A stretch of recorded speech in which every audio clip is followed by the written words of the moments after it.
جن کے دلوں میں رحم، طبیعت میں سادگی، احساس میں خلوص اور سوچوں میں سچائی ہو، ایسے انسانوں کا وجود اللہ کی طرف سے مخلوق کے لیے نعمت ہے۔ جو تمہارا نہیں ہے اس کی دوری پر تمہیں مطمئن کر دیا جائے گا، اور جو تمہارا ہے اس کو تم تک بھیج دیا جائے گا۔ تمہارے رزق میں سے دوسروں کی ضرورت پوری ہو رہی ہے تو تم بہت خوش نصیب ہو کہ اللہ تمہارے رزق کو پاک کر رہا ہے۔ دنیا میں سب سے زیادہ مطمئن وہ لوگ ہیں جنہیں اپنے معاملات اللہ پاک کے سپرد کرنے کی عادت ہو۔ محبت اس ایک لفظ میں انسان کی خدا تک پہنچنے کا راز پوشیدہ ہے۔ برداشت کے ساتھ حالات ضرور بدل جائیں گے، بس ذرا اندر ہی اندر مسکرانے کی ضرورت ہے۔ یہ ایک راز ہے جو اسکول یونیورسٹیوں میں نہیں سکھایا جاتا۔ عظیم ہیں وہ لوگ جو زندگی کے مشکل ترین لمحات کی کڑواہٹ کا مزہ چکھنے کے باوجود بھی خود کڑوے نہیں ہوتے۔ زندگی انہی لوگوں کی وجہ سے خوبصورت لگتی ہے۔ اللہ تعالیٰ کو بہت پسند ہے دولت مند کی عاجزی، جوانی کی عبادت اور غریب کی سخاوت۔ اگر شکریہ ادا کرنے کی روایت ڈال دی جائے تو نہ صرف محبت کے سلسلے پروان چڑھیں گے بلکہ کئی مسائل بھی ختم ہو جائیں گے۔ دعاؤں کا کوئی رنگ نہیں ہوتا، مگر جب قبول کر لی جاتی ہیں تو پھر اپنا رنگ دکھاتی ہیں، پھر معجزے ہوتے ہیں، پھر تقدیریں بدلتی ہیں۔ جب ہم اپنے خدا کے سامنے توبہ کرتے ہیں تو نہ صرف ہماری توبہ قبول ہو جاتی ہے بلکہ ہم بھی قبول ہو جاتے ہیں اور زندگی آسان ہو جاتی ہے۔ کامیاب زندگی کی نشانی یہی ہے کہ جب آپ پیچھے مڑ کر دیکھیں تو زندگی میں کوئی پچھتاوا نہ ہو۔ ایسا بھی ہوتا ہے کہ خدا ہمیں پھولوں سے بھرا ٹوکرا عطا کرنے کے موڈ میں ہوتا ہے اور ہم صرف ایک پھول کی ضد لگا کر بیٹھے ہوتے ہیں۔ مشکل دستک دے تو خوفزدہ نہ ہوں، آگے بڑھ کر دروازہ کھول دیں، کیونکہ کامیابی ہمیشہ مشکل کا بھیس بدل کر آتی ہے۔ محبت دلوں پر وہ کام کرتی ہے جو صابن جسم پر اور آنسو روح پر کرتے ہیں۔ انسان کے دل میں خدا کی مہربانی سے ایک ایسا تار ضرور موجود ہے کہ وہ لوٹ کر خدا کی طرف ضرور آتا ہے، چاہے وہ کسی بھی روپ میں آئے۔ دنیا میں سب سے زیادہ مطمئن وہ لوگ ہیں جنہیں اپنے معاملات اللہ پاک کے سپرد کرنے کی عادت ہو۔ اشفاق احمد فرماتے ہیں، دنیا ایک دریا ہے جس کے مسافر لوگ، جس کا کنارہ آخرت اور جس کی کشتی تقویٰ ہے۔ آپ اور میں اصل میں وہ ہوتے ہیں جب ہم تنہائی میں ہوتے ہیں، اپنے آپ کے ساتھ ہوتے ہیں، یہی وقت قیمتی ہوتا ہے اور اسی میں ہم اپنے خدا کے ساتھ باتیں کر سکتے ہیں اور اسی وقفے میں اسے پکار کر اپنی خرابیاں دور کروا سکتے ہیں۔ اللہ ایسا کاریگر ہے کہ وہ آپ کی ساری خرابیاں آن واحد میں درست کر سکتا ہے۔ اگر ہمیں یہ احساس ہو جائے کہ ہمارے ماضی کے کام نہ ہونے میں کتنی بہتری تھی تو ہماری بے سکونی ختم ہو جائے۔ کسان ہل جوتا ہے، کھاد ملاتا ہے، مٹی نرم کرتا ہے، بیج ڈالتا ہے، پانی دیتا ہے اور پھر پودے کے انتظار میں کھڑا ہو جاتا ہے۔ پھولوں کو نکالا جا سکتا ہے، اس کے لیے انتظار کرنا پودوں سے زبردستی کھینچ کر نہیں نکالنا پڑتا ہے۔ خاموشی، جرأت اور محبت کے ساتھ اللہ کی محبت کا بیج بھی ایسے ہی بویا جاتا ہے اور پھر روحانی مراد کا انتظار کیا جاتا ہے۔ نیکیاں کرتے جاؤ، دریا میں ڈالتے جاؤ، جب کبھی طوفان آیا تو یہ نیکیاں کشتی بن جائیں گی۔ جب دعاؤں اور کوششوں سے بھی بات نہ بنے تو فیصلہ اللہ تعالیٰ پر چھوڑ دو، اللہ تعالیٰ اپنے بندوں کے بارے میں بہتر فیصلہ کرنے والا ہے۔ زندگی کے اکثر مقامات پر میں نے جانا کہ میرے ساتھ اللہ کے سوا کوئی نہیں ہے، اور تب ہی مجھے اندازہ ہوا کہ صرف اللہ کا ہونا کس قدر بہتر ہے۔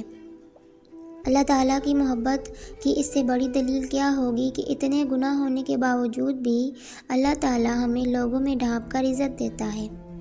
کہتے ہیں وقت کے ساتھ ساتھ ہزار زخم بھر جاتے ہیں، مگر سچ تو یہ ہے کہ ہم درد کے ساتھ جینا سیکھ جاتے ہیں۔ دعا انسان اور اس کے پروردگار کے درمیان ایک خوبصورت رشتہ ہے جو ازل سے ابد تک رہے گا۔ وہ دین کسی کو کیا نقصان پہنچائے گا جس میں راستے سے پتھر ہٹانے پر بھی ثواب ملتا ہو۔ جب آنکھوں سے سجدے بہنے لگیں تو قبولیت کے سمندر میں ضرور ہلچل ہوتی ہے۔ عزت نفس کی بہترین شکل وہ خاموشی ہے جو آپ ایسے وقت میں اختیار کرتے ہیں جب لوگ آپ سے دھماکہ خیز کلام کی امید کر رہے ہوں۔ اللہ تعالیٰ کے پیاروں، سنو، اگر اللہ تعالیٰ کا قرب چاہتے ہو تو پھر اپنے اخلاق کو سنوار لو۔ اگر تنقید ہی کرنی ہو تو نرم لہجے میں کریں، کیونکہ نرم لہجہ ضمیر جگاتا ہے جبکہ سخت لہجہ انا کو جگا دیتا ہے۔ جو لوگ واقعی ہی پرواہ کرتے ہیں وہ ہمیشہ آپ کی زندگی میں واپسی کا راستہ تلاش کرتے ہیں۔ ایسا دروازہ بنے جس سے خیر داخل ہو، اگر ایسا نہیں کر سکتے تو وہ کھڑکی بنے جس سے روشنی گزرے، اگر ایسا بھی نہیں کر سکتے تو ایسی دیوار بنے جو تھکے ہوں کو سہارا دے، کیونکہ اللہ کی مخلوق سے محبت ہی تو اللہ پاک سے محبت ہے۔ اگر صبر آپ کے وجود کا حصہ نہیں تو شکر بھی آپ کے پاس نہیں آئے، کیونکہ شکر وہاں آتا ہے جہاں صبر کی زرخیزی ہوتی ہے۔ تمہارے رزق میں سے دوسروں کی ضروریات پوری ہو رہی ہیں تو تم بہت خوش نصیب ہو کہ اللہ تمہارے رزق کو پاک کر رہا ہے۔ آدمی تو گزر گیا، چلا گیا، لیکن اپنی یادیں چھوڑ جاتا ہے، اور کبھی یوں بھی ہوتا ہے کہ وہ زندگی میں اتنا کچھ نہیں تھا، چلے جانے کے بعد جتنا کچھ ہو گیا۔ انسان ہر فکر اپنی ذمہ لے لیتا ہے، ان کاموں کی بھی جو اس کے اختیار میں نہیں۔ اللہ سے مانگو اور قبولیت کا مکمل یقین رکھو۔ جیسے ایک چیونٹی سمندر کو نہیں سمجھ سکتی، اسی طرح انسان اللہ تعالیٰ کے راز، افعال اور قانون کو نہیں جان سکتا۔ جتنا مل جائے قبول کر لینا چاہیے، ہو سکتا ہے یہ بھی ہماری اوقات سے زیادہ ہو، ہم تو گناہگار بندے ہیں، اس کا فضل تو ہر وقت ہمارے عیب چھپاتا ہے۔ جس دن ہم یہ جان لیں کہ سامنے والا غلط نہیں، صرف اس کی سوچ ہم سے الگ ہے، تو ہماری زندگی سے بہت سے دکھ ختم ہو جائیں گے۔ بابا جی فرماتے ہیں، تقدیر کے لکھے جانے پر یقین ہے تو تقدیر لکھنے والے پر بھی توکل کرنا سیکھو۔ لوگوں کی باتوں کو دل پر لینا چھوڑ دیں اور اپنی زندگی کا مقصد صرف اللہ کو راضی کرنا رکھیں۔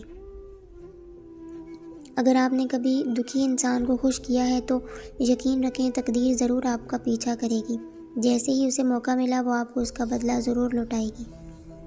اگر اللہ کہتا ہے کہ مشکل کے ساتھ آسانی ہے تو یقین رکھیں، کیونکہ اللہ کی کہی ہوئی بات کے ذرے ذرے میں حکمت چھپی ہے، لیکن ہم نہیں سمجھتے۔